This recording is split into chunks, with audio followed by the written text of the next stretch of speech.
Fears are growing that it won't be possible to stop the global spread of coronavirus.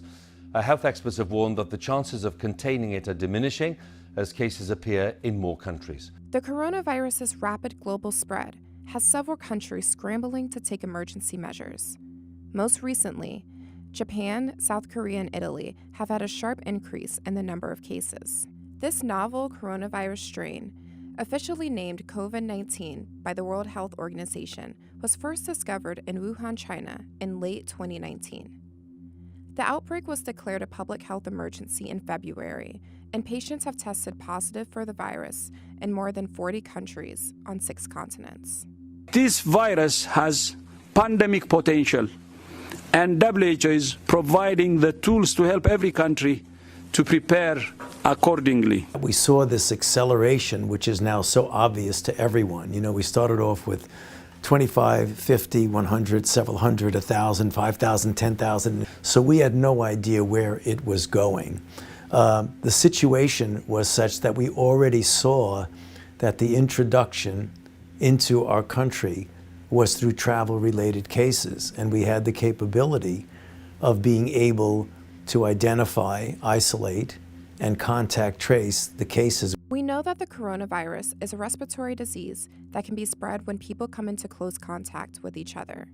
Common signs of infection include respiratory symptoms, fever, cough, and shortness of breath. According to the Centers for Disease Control and Prevention, it may be possible that a person can get the coronavirus by touching a surface or object that has the virus on it, and then touching their own mouth, nose, and possibly their eyes. People are thought to be the most contagious when they don't have any symptoms or mild symptoms. The coronavirus is also unpredictable because it is an entirely new strain. Even though the flu has been a greater threat in the U.S., it is not easy to compare. The issue is that the thing about flu, as much suffering and death that occurs every year on a seasonal basis, we have a very good experience and know exactly what flu is going to do. You can be guaranteed that as we get into March and April, flu will diminish and essentially get off the radar screen.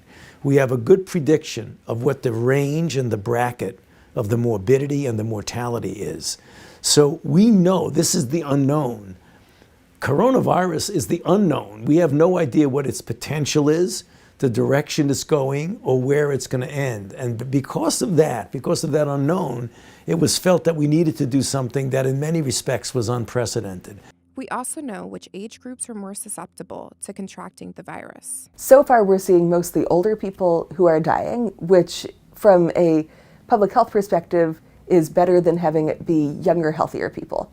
So we're going to be closely monitoring to see whether that profile changes.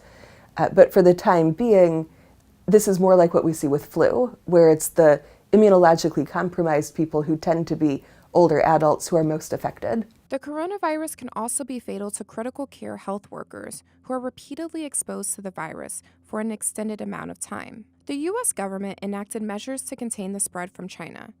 On January 31st, the administration announced foreign nationals who had traveled to China would be denied entry into the United States.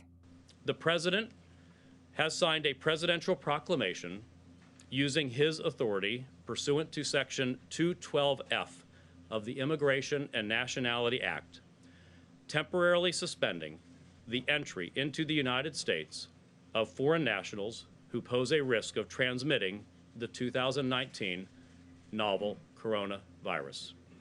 The coronavirus has had significant impact across almost every industry. Worldwide stock markets have fallen over fears of a pandemic. Japan announced they would close schools until April, and the 2020 Summer Olympics in Tokyo could be impacted because of the coronavirus. And those who study and work on infectious diseases are still unsure what will happen next. So a lot of what we're saying now is based on current data. And as we get more data that come in, some of these initial characterizations of the disease may change a little bit. And again, that's not going to be because people were not being truthful earlier. It's just that as we get more data, we can be more precise and we can be more accurate. Right now, the risk to the American public is low. But, big but, that could change because this is an evolving situation. And if it evolves into a true global pandemic, then we would have a very serious problem here in the United States.